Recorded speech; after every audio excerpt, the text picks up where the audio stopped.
Bueno, el día de hoy estamos en una sesión más de Entre Colegas y tenemos el gran gusto de contar con Apolinar Jauregui. Él es licenciado en Historia por la Universidad de Guadalajara. Actualmente se encuentra haciendo su maestría en la Universidad Tecnológica de México. Él cuenta con distintos cursos, talleres y diplomados. Aunado a ello, su experiencia laboral, pese a que es un maestro joven, es muy vasta, ya que ha trabajado en distintas instituciones que van desde secundaria, bachillerato y en pregrado universitario. Al igual, él actualmente es maestro del Colegio República Mexicana. Apolinar, bienvenido. Eric, muchísimas gracias. Antes que nada por la invitación. Para mí es un doble placer, es un doble gusto estar aquí por esta afinidad que tenemos como colegas, como amigos, pero también es un gusto poder compartir un poquito, como dices, de mi breve experiencia en el mundo de la docencia. Y encantados de tenerte aquí, Polo. La verdad es que yo conozco a Apolinar desde el año 2012. Es una persona que es gran académico, pero sobre todo mejor persona. Pero bueno, vamos entrando a materia con lo que respecta a la sesión del día de hoy e iniciamos con lo siguiente, Polo. ¿Por qué historia, hermano? Por qué la licenciatura en historia? ¿Por qué la licenciatura en historia? Híjole, es una pregunta que conlleva una gran anécdota, pero para no alargarnos tanto, voy a llegar como a la parte culminante, ¿sí? Em, yo creo que todos durante nuestra vida hemos tenido profesores que nos han marcado, profesores que nos han eh, dejado una huella, tanto para una parte positiva, para una parte negativa, pero todos los profesores, o en su mayoría, dejan una pequeña huella, ¿no?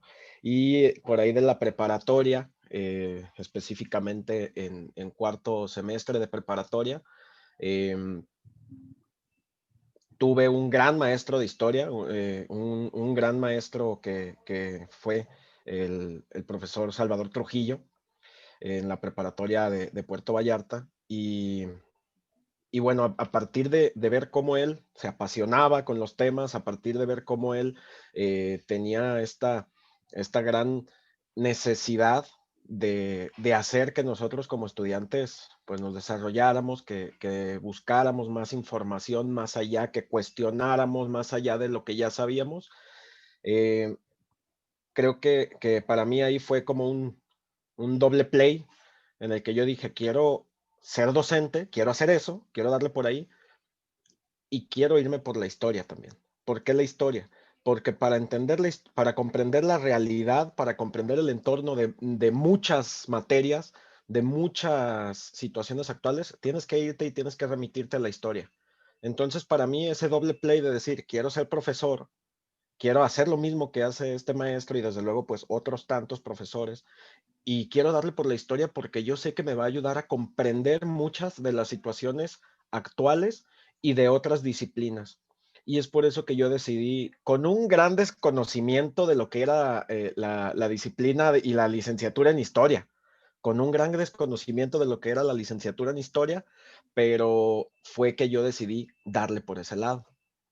Oye, Polo, ¿y siempre fuiste bueno en historia desde la primaria? Fíjate que no necesariamente, pero creo que uno de mis puntos fuertes es esta parte del cronista, ¿no? Es esta parte del descriptivo, esta parte de contar una historia y, y por ahí esa fortaleza se congenió con la licenciatura, con el trabajo, con la propia labor docente, pero yo recuerdo, pues gané algunos en la primaria, el concurso de a ver quién hace la biografía más bonita de Miguel Hidalgo o de un personaje histórico aleatorio. Y pues por ahí creo que 2 veces gané en la primaria estos concursos, pero más que ser bueno en historia, pues era como esta parte del cronista, del escribir, del platicar. Excelente, Polo. Pues, al final de cuentas sí se va generando el gusto conforme va pasando el tiempo. Tú nos mencionas eso que sucedió con tu maestro de historia en el bachillerato, el cual nos motiva. Yo también recuerdo a mi maestro Alejandro en la primaria, que cuando era la hora de historia era lo máximo, pero llegaba la hora de matemáticas y yo de, "Ay, no puede ser". Era muy El complicado. desencanto. Son personas que nos motivan, que nos motivan. Al entrar en la fase final del bachillerato, Polo, y yo te lo comparto en lo particular, tuve una disyuntiva. La cuestión de, yo sabía que quería estudiar historia y también siempre tuve presente el hecho de querer ser docente, Ujú. pero hubo un momento, Polo, en el cual me quedé en la cuestión de irme a la normal o irme seguir en la Universidad de Guadalajara a través de la licenciatura en historia. Tú Ujú. tuviste esta complicación, ¿por qué no te fuiste a la normal si también querías ser docente? Te repito que con un gran desconocimiento de lo que era la licenciatura, de lo que era la disciplina histórica, y en mi mente estaba como esta idea de, bueno, si yo entro a la licenciatura en historia, voy a dominar de cierta manera los contenidos y la metodología la puedo ir aprendiendo posteriormente, ¿no? Esta era como mi visión. También en esos momentos, pues no estaba en mi mente todavía la idea de un posgrado o algo así, pero era como, ok, puedo adquirir los contenidos y la metodología la puedo ir adquiriendo sobre la marcha. Puedo ir ganando a través de la experiencia, a través de los diplomados, cursos, todo lo que te ayuda a formarte. A través de esto puedo ir dándole como la cuestión de la metodología. Yo tenía más bien la disyuntiva, pero de elegir otras carreras. Estaba por ahí yo con la disyuntiva entre estudios políticos y la licenciatura en historia, pero como te decía hace rato, yo elegí historia porque dije, bueno, para entender estudios políticos voy a necesitar historia. Sí, voy a necesitar conocer la historia, que desde luego es otra perspectiva, otro foco de análisis, otro punto de vista, pero, pero para entenderlo voy a necesitar conocer historia. Entonces, con historia puedo tener una apertura hacia otras disciplinas. Y desde luego, con esta combinación de la docencia, eh, yo lo pensaba así, adquiero los contenidos y la metodología sobre la marcha se puede ir dando, ¿no? Perfecto, Polo. Al entrar a la licenciatura, conforme van pasando los semestres, llega un momento a partir de la mitad de la carrera, un poquito antes de la mitad de la carrera, en el cual te vas por las especializantes. Ujú. Dentro de todo el panorama que ofrece el campo laboral para los historiadores, porque si hay trabajo, aunque, aunque no lo creas, sí hay trabajo, sí hay No nos trabajo, hemos muerto de hambre. no nos morimos de hambre.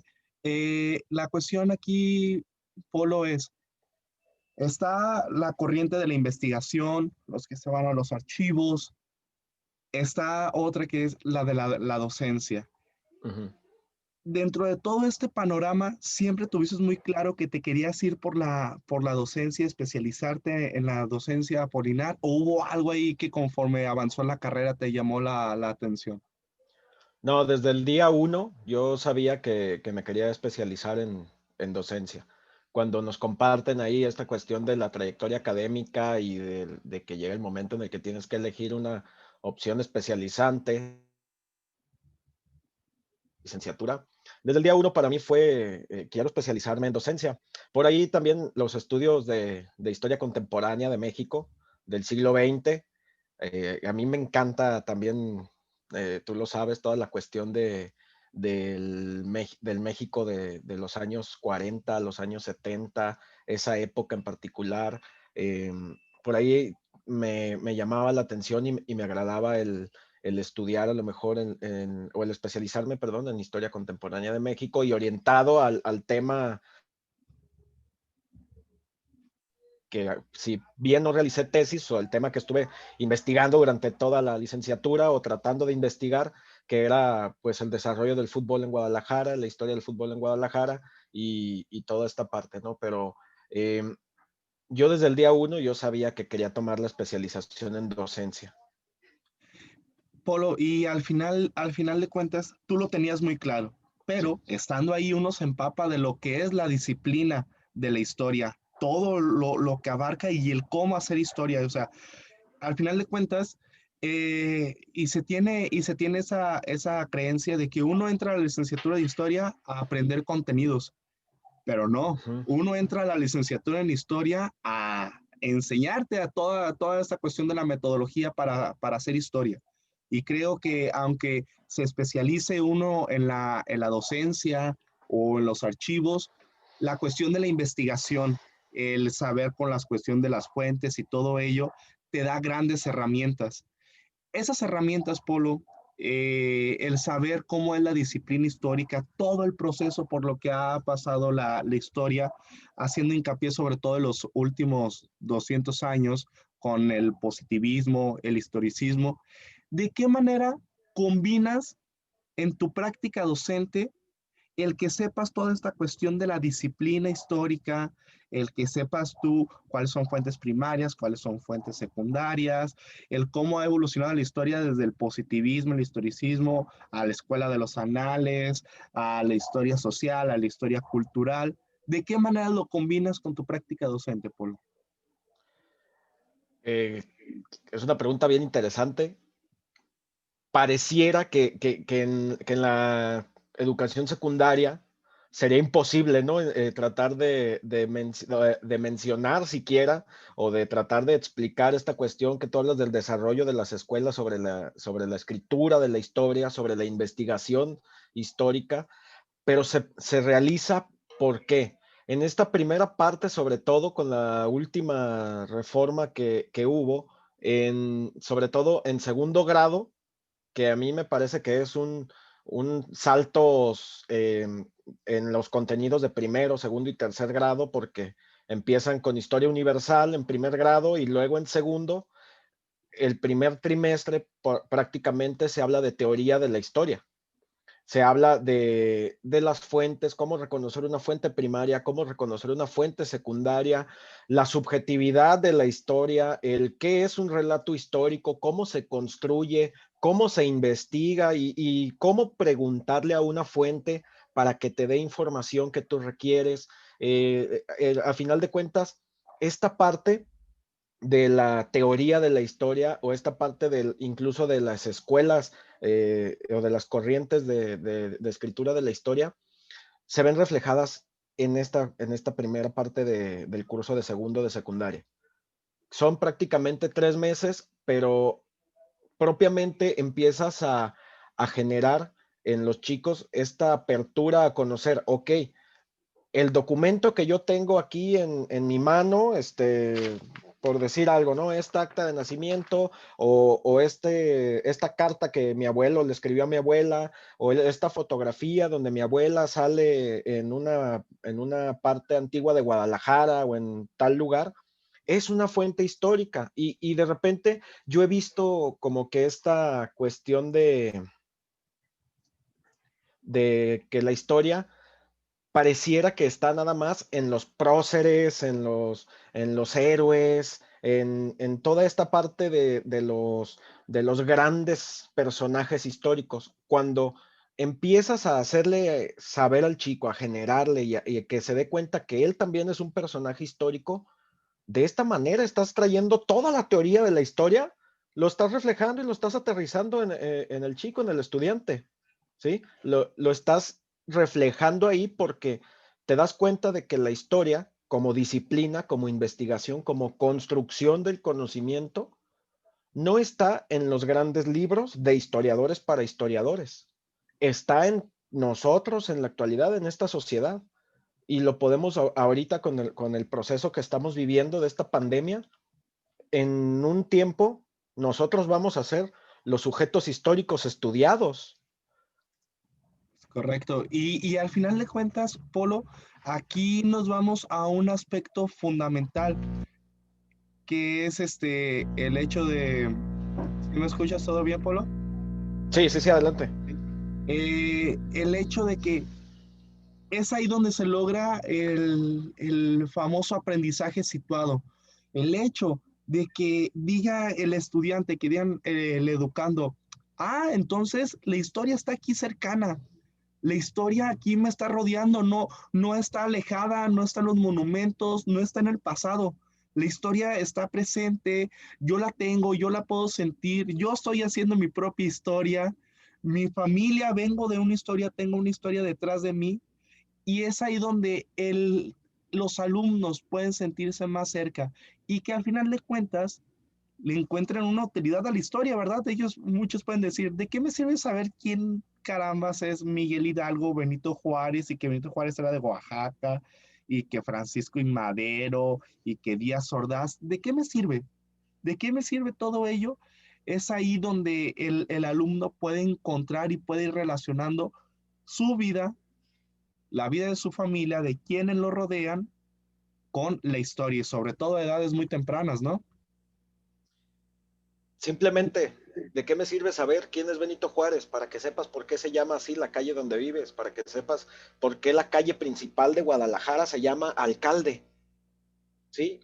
16 de septiembre yo creo que lo tenemos muy claro, ¿no? Pero para responderte por lo menos estas preguntas de tu realidad actual, de, como dices tú, el separar que sí, la historia sí está en los personajes, en los próceres de la patria, en los grandes héroes, en esta historia de bronce que nos han contado y como dices, el chico se llega a preguntar, es que esto para qué me va a servir en la vida?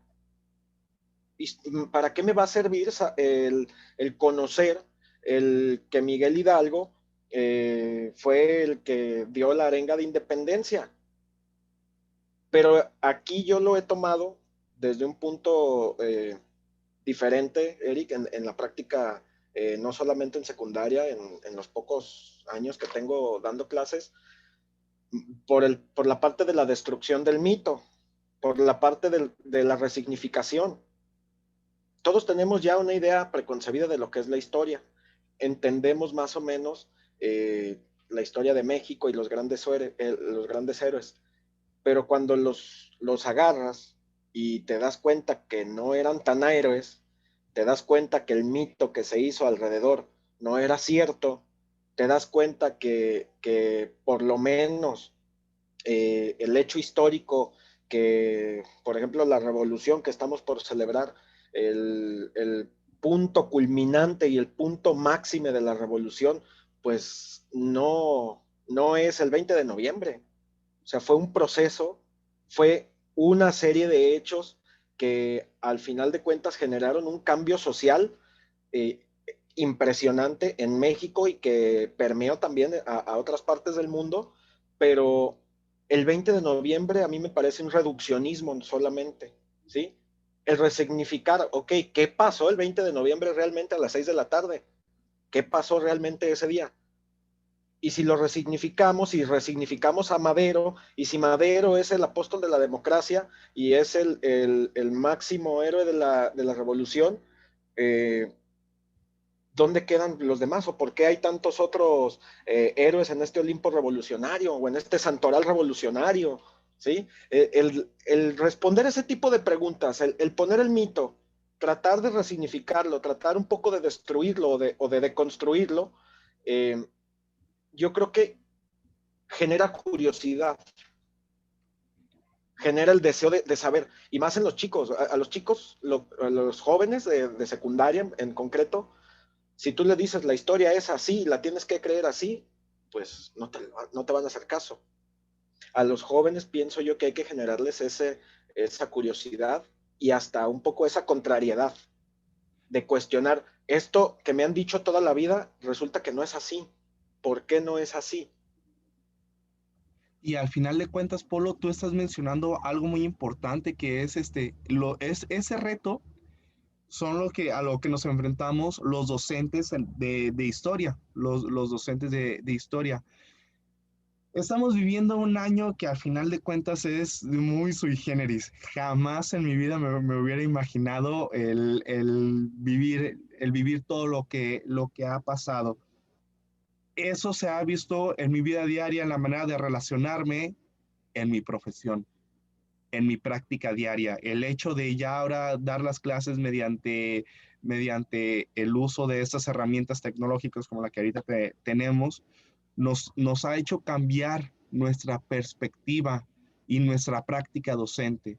Yo te pregunto a ti, Polo, ¿cuáles son los retos para los docentes y en concreto cuáles son los retos a los que nos enfrentamos los docentes en historia?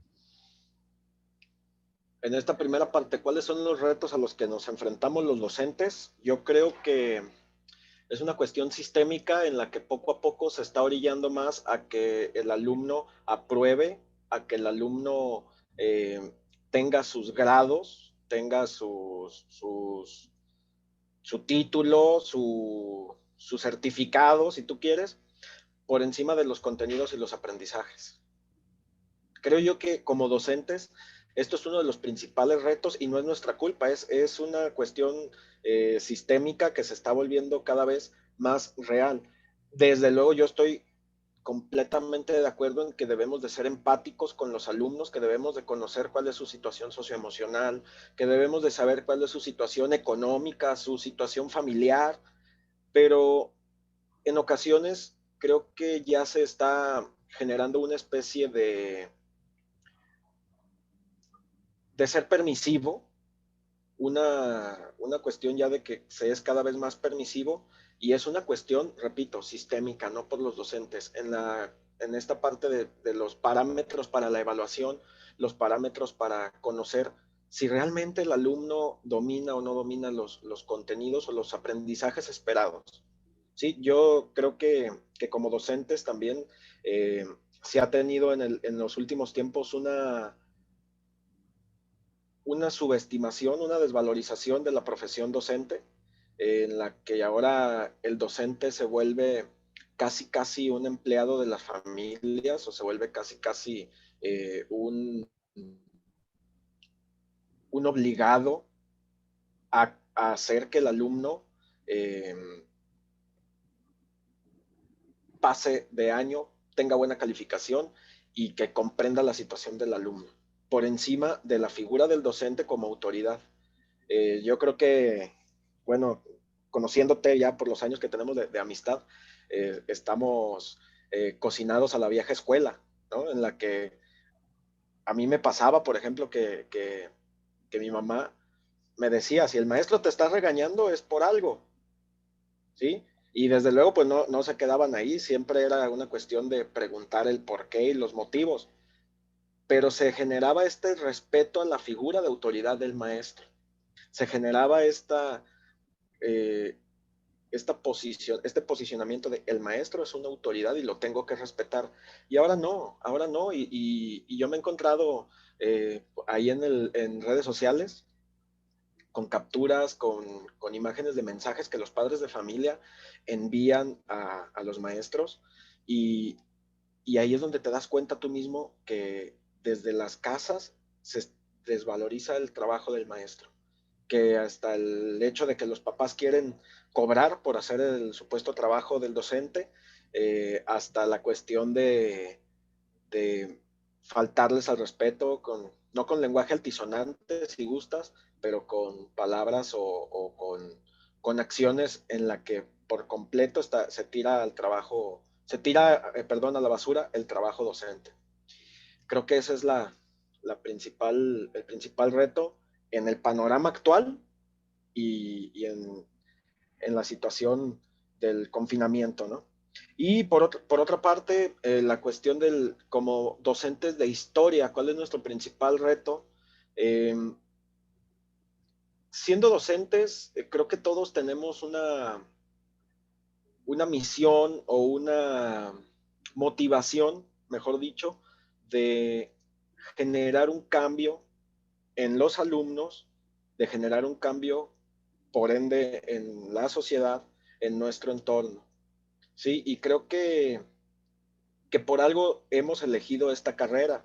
Los que estamos acá porque nos gusta y porque es una cuestión que nos llena realizar. Sabemos pues que una de nuestras principales motivaciones es generar en los chicos por lo menos un interés en la historia, generar en los chicos una curiosidad, generar en los chicos una motivación para querer cambiar su entorno, ¿sí? No estamos aquí nosotros Creo que no es una carrera en la que estés por dinero, porque quieras hacerte rico.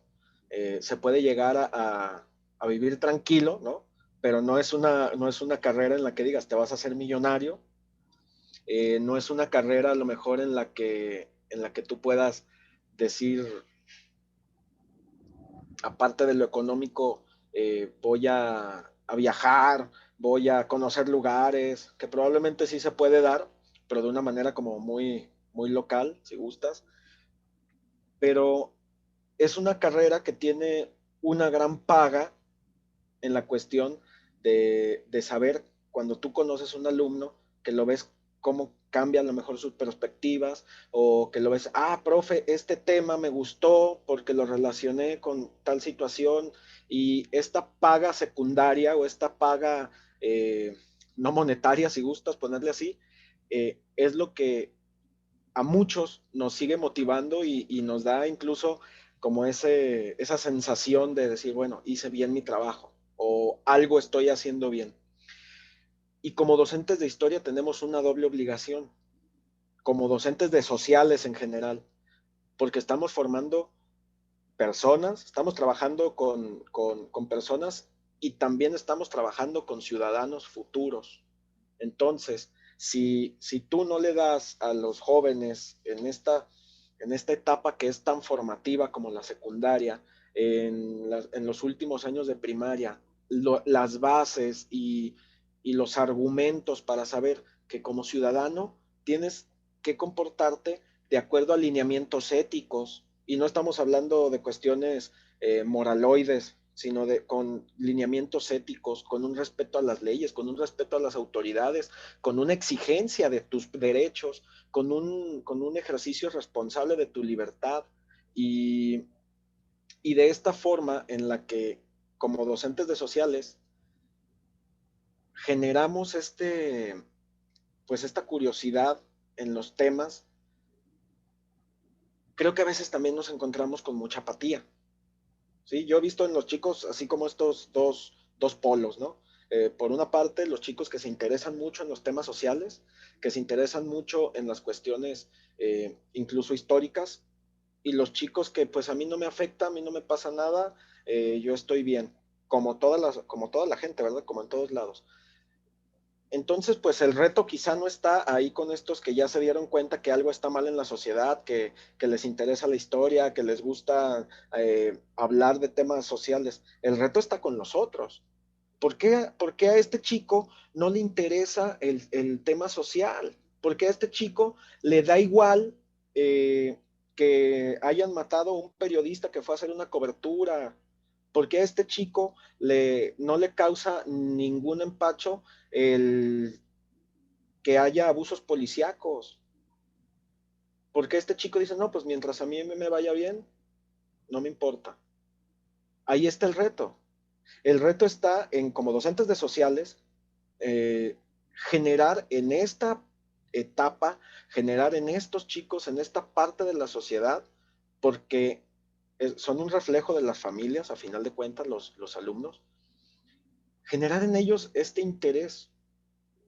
Y puedes aplicarlo desde la historia, te vas y explicas el por qué las personas exigieron y se levantaron en armas para exigir sus derechos o se manifestaron de una forma violenta. Y festejamos la independencia y la revolución, pero vemos una marcha feminista donde se están manifestando de una manera, eh, no sé si decirlo violento, pero rayando paredes, destruyendo mobiliario, y decimos, no, es que es demasiado, espérate, no es que es mucho, se están manifestando demasiado, ¿sí? Pero celebramos la Pero revolución y son las celebramos la formas. independencia. Eso, no son formas, no se puede. O sea, una pared rayada al día siguiente amanece bien. Sí, ya lo que se ha dicho muchas veces. La pared rayada al día siguiente se pinta y amanece bien. La chica descuartizada, explícale a su mamá que ya no va a volver y que la descuartizaron. ¿Sí? Entonces, el generar en estos chicos la conciencia social y no decir que vamos a generar revolucionarios, no esperamos, bueno, al menos yo no espero eh, generar un grupo de choque revolucionario, ¿no? yo no espero hacerlo. Pero si genero en los chicos esta conciencia social y esta empatía a través de la historia, a través de las clases de sociales, en el que digas, bueno, aunque yo esté relativamente bien, hay personas que no lo están. ¿Qué puedo hacer yo desde mi posición? Desde mi acción individual para abonar a la cuestión colectiva y con ello tener un mejor entorno, porque tienes muchísima razón, Polo. Tenemos que insertar esa visión humanista, tenemos que incentivar también esta cuestión de tener más conciencia de lo que le rodea. Entonces, ese es el gran reto, definitivamente, Polo, concuerdo contigo. Y a solo que quieras agregar algo más, hermano, con todo lo que hemos comentado en esta sesión, Polo, algo con lo que quieras cerrar. Digo, y tratando ya de no extenderme demasiado, yo creo que, por ejemplo, en vistas a futuro, la historia tiene bueno, un futuro prometedor, ¿no? La docencia de la historia, la enseñanza de la historia y la disciplina histórica, porque tenemos ya cada vez más una facilidad para acceder a fuentes, tenemos una facilidad para acceder a documentos que nos ayudan a construir una, una mejor forma de compartir la historia, porque sabemos que el nicho de historiadores es muy cerrado, ¿no? Es como, yo lo ejemplifico así, es como la nata que se le hace a la leche, y ahí están los historiadores, y los historiadores escriben de historiadores para historiadores, y en las conferencias son muy pocas las personas del resto de la sociedad que se interesan a lo mejor en leer un ensayo histórico. Por eso por eso ha habido tanto éxito con historiadores que no son como tal investigadores, Que van más llamémoslo, la cuestión de la literatura y todo ello, que van ¿verdad? más hacia la cuestión de la crónica Ajá. solamente y no tanto el análisis. Pero ¿por qué tienen éxito?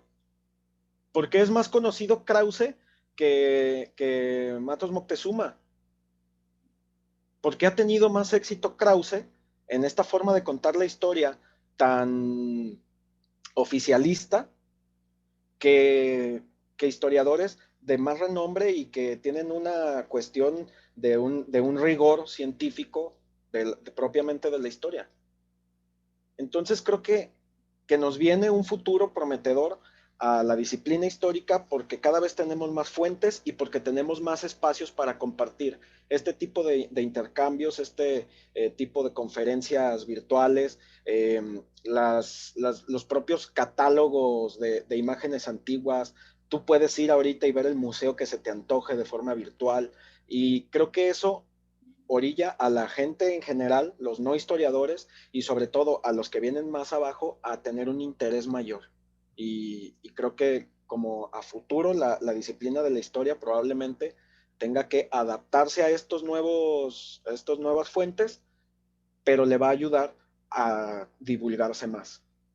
Excelente, Polo. Y bueno, solamente una cuestión, pues el tema de Krause también muy apoyado por estos famosos grupos y la manera en que es lo que nos dan al público en general, ¿no? Es lo que termina llegando generalmente. También el hecho de saber qué tipo de historia le está llegando al resto de la población y también el tener en cuenta que este grupo de historiadores pues generalmente se queda en ese grupo o en las cuestiones interdisciplinarias de las ciencias sociales, pero no se llega al resto de la población. Es ahí donde también el docente en historia tiene un gran reto y ahí poniendo sus granitos de arena puede ir abonando en algo. Muchas gracias, Polo. Te agradezco mucho tu participación. No, Eric, un gusto, y podríamos quedarnos otras 2 sesiones platicando, pero pues el tiempo nos limita. Un placer, y siempre, siempre platicar contigo es muy enriquecedor, padrino. Ya se irán abriendo otras sesiones. Polo, te agradecemos mucho por estar en este espacio y fuerte abrazo, hermano. Hasta Un luego. abrazo a la distancia, muchas gracias.